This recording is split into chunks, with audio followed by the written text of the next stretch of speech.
Giza pyramid से 200 kilometre के फासले पर रेड सी के साहिल के करीब एक ऐसा एरिया है जिसको वादी अल जर्फ कहा जाता है। देखा जाए तो यहाँ दूर दूर तक सिर्फ बंजर लाइमस्टोन के पहाड़ और टीले मौजूद हैं। लेकिन यहाँ एक ऐसा सीक्रेट स्पॉट भी है जिसमें कुछ ऐसे राज छुपे हैं जिनको आज से 4500 साल पहले दफन किया गया था।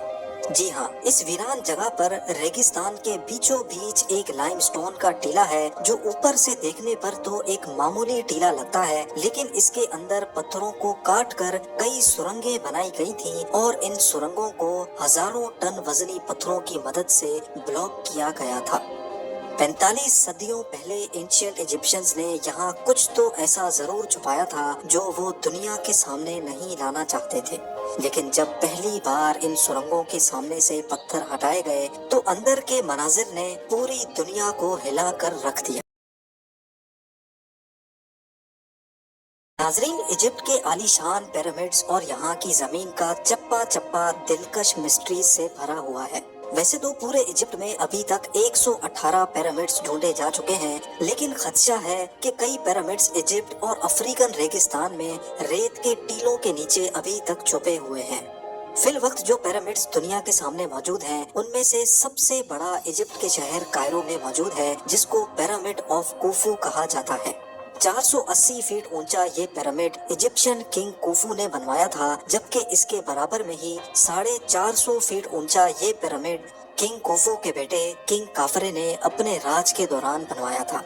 हैरत की बात तो ये है कि हर एक पिरामिड को बनाने में 25 लाख लाइमस्टोन के स्क्वायर और रेक्टेंगल ब्लॉक्स इस्तेमाल हुए थे और हर एक ब्लॉक का वजन 2500 केजी बताया जाता है। ये इतना ही वजन है जितना 2 हैचबैक गाड़ियों का वजन बनता है।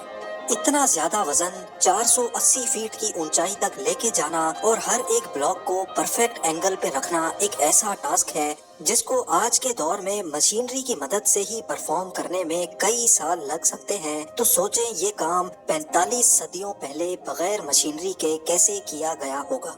ये एक ऐसी मिस्ट्री है जिसने पिछले कई सौ सालों से दुनिया को हैरानी में मुब्तला कर रखा है।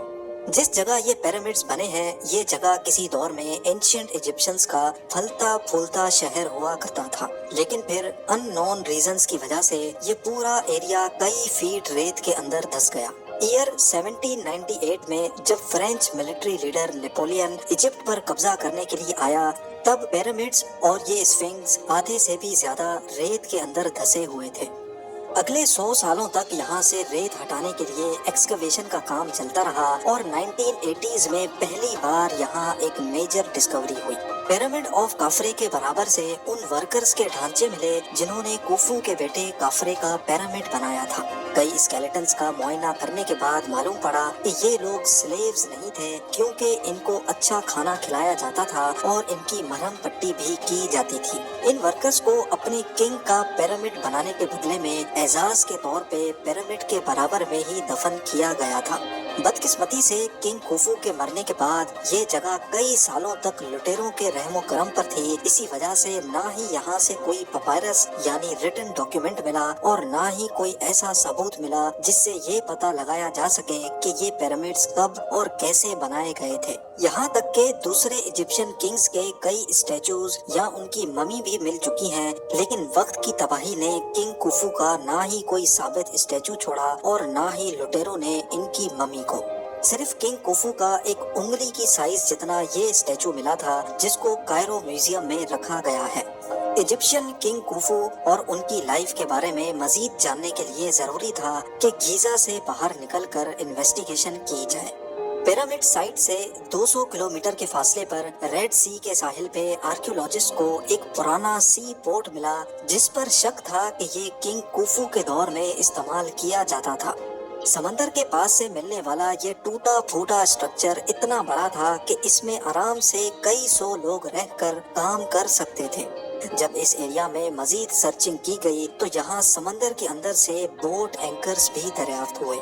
उस दौर में पत्थरों से बने एंकर्स इस्तेमाल किए जाते थे, जिनमें रस्सियां बांधकर बड़ी बड़ी बोट्स को पार्क किया जाता था। सुराख शुदा स्टोन एंकर्स यहाँ भारी मिकदार में पाए गए, जिससे ये बात साबित होती है कि ये 4500 साल पहले एंशियंट इजिप्शियंस का सी पोर्ट हुआ करता था। अगर ये पोर्ट था तो जाहिर है इसमें चलने वाली कश्तियाँ या उनके पुर्जे यहीं आस पास ही कहीं रखे जाते होंगे और एक्सपर्ट्स को उन्हीं कश्तियों की तलाश थी। कई सालों की मेहनत के बाद आखिरकार इजिप्टोलॉजिस्ट को पोर्ट से चंद किलोमीटर दूर लाइमस्टोन के एक टीले के अंदर बड़ी महारत से खोदे गए कई टनल्स मिले, जिनकी एंट्रेंस को बड़े बड़े पत्थरों की मदद से ब्लॉक किया गया था।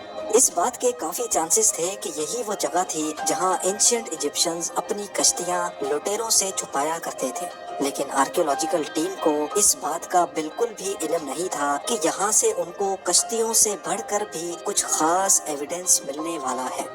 जब इन टनल्स की एंट्रेंस के सामने से पत्थर हटाए गए तो अंदर वो मंजर देखने को मिला जो पिछले 4500 सालों से किसी ने भी नहीं देखा था। काफी बड़े और खुशादा स्टोरूम नुमा टनल्स में से कोई साबित बोट तो नहीं मिली, लेकिन बोट्स के कई पुर्जे जरूर मिले। इन पुर्जों के अलावा यहाँ कई पत्थरों पर किंग कुफू का नाम भी लिखा हुआ पाया गया। फ्रेंच इजिप्टोलॉजिस्ट पियर्व टले इस नाम से अच्छी तरह वाकिफ थे, क्योंकि उन्होंने कई हायरोग्लिफिक्स पे ये नाम पहले भी देख रखा था। इस पर जो लिखा था उसका मतलब है, हमारा खुदा कुफू हमारी हिफाजत करे। एंशिएंट इजिप्शियंस अपने किंग को खुदा मानते थे और वो जहाँ भी काम करते थे वहाँ अपने खुदा यानी किंग का नाम जरूर लिखते थे। पत्थर पे लिखा ये नाम इस बात की निशानी थी कि ये एंशिएंट स्टोर रूम किंग कुफू के दौर में इस्तेमाल होता था। इस सीक्रेट स्टोर रूम पर जब मजीद तहकीक की गई तो हैरत अंगेज तौर पे यहाँ से बहुत खस्ता हालत में पपायरस भी मिला, जो एक भारी पत्थर के नीचे दबा हुआ था। पपायरस एक मोटे कागज की तरह होता है जिसको पपायरस के प्लांट से तैयार किया जाता था। उस दौर में सारी कागजी कार्रवाई इन पपायरस पे ही की जाती थी। इजिप्टोलॉजिस्ट और उनकी टीम जो यहाँ आई तो बोट्स तलाश करनी थी, लेकिन अब उनको एक बहुत इम्पोर्टेंट डॉक्यूमेंट मिल चुका था। और आपको यहाँ ये बताना भी जरूरी है कि पूरी दुनिया से मिलने वाले पपायरस में से ये सबसे पुराना था। इस डॉक्यूमेंट में क्या कुछ लिखा था इसको समझने के लिए जरूरी है कि पहले इसको रीस्टोर करवाया जाए। पूरे 6 सालों की मेहनत के बाद जब इसको रीस्टोर करवाया गया तो किंग कुफू के दौर की कुछ झलकियां नजर आने लगी। इस पपायरस को लिखने वाला मिरर नामी एक सुपरवाइजर था जो किंग कुफू के लिए काम करता था। ये एक तरह की रिकॉर्ड बुक थी जिसमें सुपरवाइजर अपने 40 वर्कर्स के साथ जो भी काम करता था वो लिख लिया करता था। एंशिएंट इजिप्शियंस अपनी लैंग्वेज में ग्राफिक्स का इस्तेमाल करते थे, इसी वजह से उन ग्राफिक्स को देखकर समझना और फिर उसकी लॉजिक बनाना इजिप्टोलॉजिस्ट के लिए काफी मुश्किल काम होता है। सबसे बड़ा सवाल जो परेशान कर रहा था वो ये था कि सुपरवाइजर अपने 40 वर्कर्स के साथ यहाँ कर क्या रहा था और वो किंग कुफू के लिए क्या काम करता था। कई सालों की मेहनत के बाद पपायरस से ये मालूम पड़ा कि मिरर नामी सुपरवाइजर कॉपर को बोट से अनलोड करके डोंकीज की मदद से उसको नाइल रिवर तक पहुंचाता था, जहां से दोबारा बोट्स पर लाद कर कॉपर को पिरामिड साइट तक पहुंचाया करता था। ये इंफॉर्मेशन जानकर इजिप्टोलॉजिस्ट को सारी कहानी समझ आने लगी। उस दौर में आयरन तो हुआ नहीं करता था, इसी वजह से मिरर और उसकी टीम बोट्स में बैठकर समंदर के उस पार साइनाई पेनिनसुला जाया करते थे।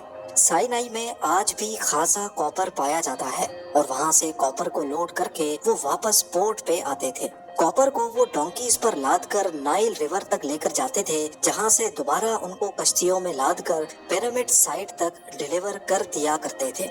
इजिप्टोलॉजिस्ट्स का मानना है कि सिर्फ एक बारी में ही वो इतना ज्यादा कॉपर डिलीवर कर देते होंगे कि अगले 2 सालों तक दोबारा जरूरत नहीं पड़ती होगी। और तभी इन 2 सालों के लिए वो अपनी बोट्स को डिसअसेंबल करके वादी अल जर्फ के इस सीक्रेट स्टोर रूम में रख दिया करते थे। लेकिन सवाल ये है कि पिरामिड की कंस्ट्रक्शन में कॉपर कहाँ इस्तेमाल होता था, जबकि यहाँ तो सिर्फ लाइमस्टोन और ग्रेनाइट के पत्थर ही नजर आते हैं। असल में कॉपर की मदद से वो टूल्स बनाते थे जिनको लाइमस्टोन के ब्लॉक्स बनाने में इस्तेमाल किया जाता था। पिरामिड साइट से चंद किलोमीटर के फासले पर मौजूद लाइमस्टोन के बड़े बड़े पहाड़ मौजूद हैं और इस जगह को टूरा कहा जाता है। इजिप्टोलॉजिस्ट को इस जगह से कई सबूत मिल चुके हैं जिससे ये जाहिर होता है कि पिरामिड बनाने के लिए लाइमस्टोन के ब्लॉक्स यहीं से काटे जाते थे। लेकिन आखिर कैसे 2.5 टन वजनी ब्लॉक्स को पहाड़ से अलग किया जाता था और वो भी परफेक्ट शेप में। ये जानने के लिए जरूरी था कि कॉपर टूल की मदद से खुद एक्सपेरिमेंट किया जाए।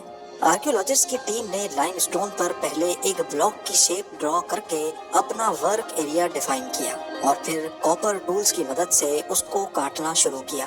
पहले तो लाइमस्टोन को काटने में काफी मुश्किल हो रही थी, लेकिन फिर पानी का इस्तेमाल किया गया। पानी के छिड़काव के बाद ये नोटिस किया गया कि लाइमस्टोन को काटने की स्पीड 5 टाइम्स बढ़ गई है। 5 वर्कर्स को एक ब्लॉक काटने में पूरे 8 दिन लग गए। लेकिन आर्कियोलॉजिस्ट का मानना है कि एंशिएंट इजिप्शियंस क्योंकि काफी एक्सपीरियंस्ड थे, इसी वजह से वो ये काम 4 से 5 दिन में ही कर लेते होंगे। इजिप्टोलॉजिस्ट और आर्कियोलॉजिस्ट को खुफू पिरामिड की कंस्ट्रक्शन की गुत्थियां अब सुलझती दिखाई दे रही थी। सिर्फ एक इम्पोर्टेंट डॉक्यूमेंट हाथ लगने से वो अब ये जान चुके थे कि कॉपर कहां से इंपोर्ट किया जाता था।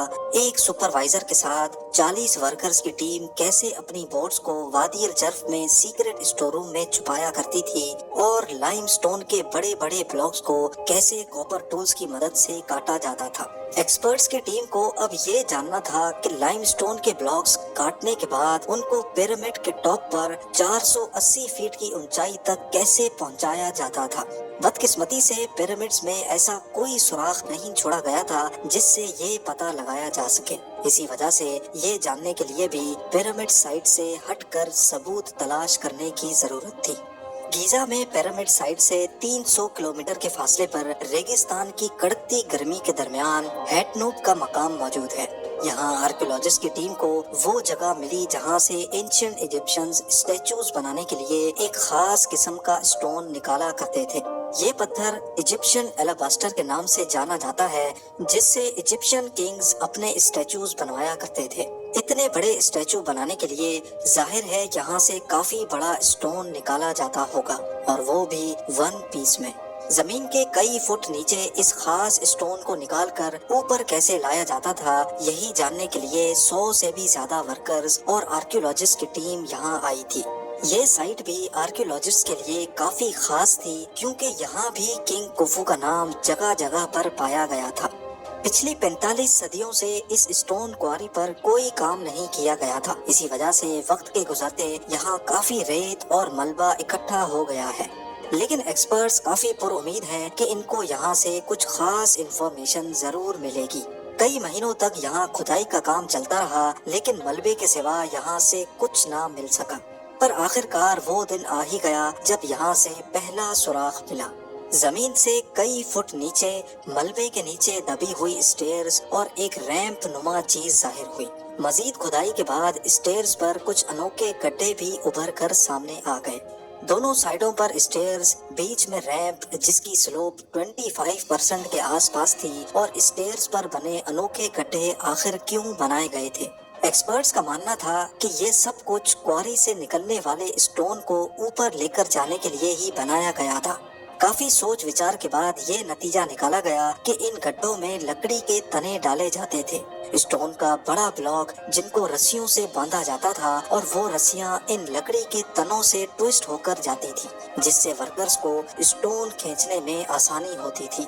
ये माना जा सकता है कि ये लकड़ी का तना उस दौर में पुली का काम करता था। मॉडर्न क्रेन्स और लिफ्टर्स में भी आपने पुली सिस्टम देखा होगा। पुली के इस्तेमाल करने से क्रेन की मोटर पर लोड 50% तक कम हो जाता है। ये बात अब काफी क्लियर हो चुकी थी कि बीच वाले रैंप पे स्टोन का ब्लॉक रखा जाता था, जबकि दोनों साइड्स के स्टेयर्स पर वर्कर्स रस्सियों और लकड़ी के तने की मदद से स्टोन ब्लॉक को ऊपर खींचा करते थे। जबकि स्टोन ब्लॉक की फ्रिक्शन को कम करने के लिए रेती का इस्तेमाल भी किया जाता होगा। आर्कियोलॉजिस्ट और एक्सपर्ट्स ने हजारों केजी वजनी स्टोन ब्लॉक को ऊपर लेकर जाने वाली मिस्ट्री को अब काफी हद तक सॉल्व कर दिया था। اگر ہیڈ نوب کے مقام پر اس اسٹون کواری سے اسی میتھڈ کے تھرو اسٹون بلاک کو اوپر لفٹ کیا جاتا تھا تو اس بات کے کافی زیادہ چانسز ہیں کہ پیرامڈ کی کنسٹرکشن کے دوران بھی اسی قسم کے ریمپس بنائے جاتے ہوں گے اور وہاں بھی لائم اسٹون کے بلاکس کو ایسے ہی اوپر کھینچا جاتا ہوگا۔ ناظرین، دا گریٹ پیرامڈس کو بنے 4500 سال گزر چکے ہیں اور پچھلے 300 سالوں سے انہوں نے پوری دنیا کو الگ الگ مسٹریز میں الجھا کر رکھا ہے۔ بے شک آرکیولوجسٹ اور ایکسپرٹس ان پیرامڈس کے بارے میں کافی کچھ جان چکے ہیں، لیکن آج بھی پیرامڈس کی کنسٹرکشن کو دنیا کی سب سے بڑی مسٹری مانا جاتا ہے، جس کو سالو کرنے کے لیے ریسرچ ابھی تک چل رہی ہے۔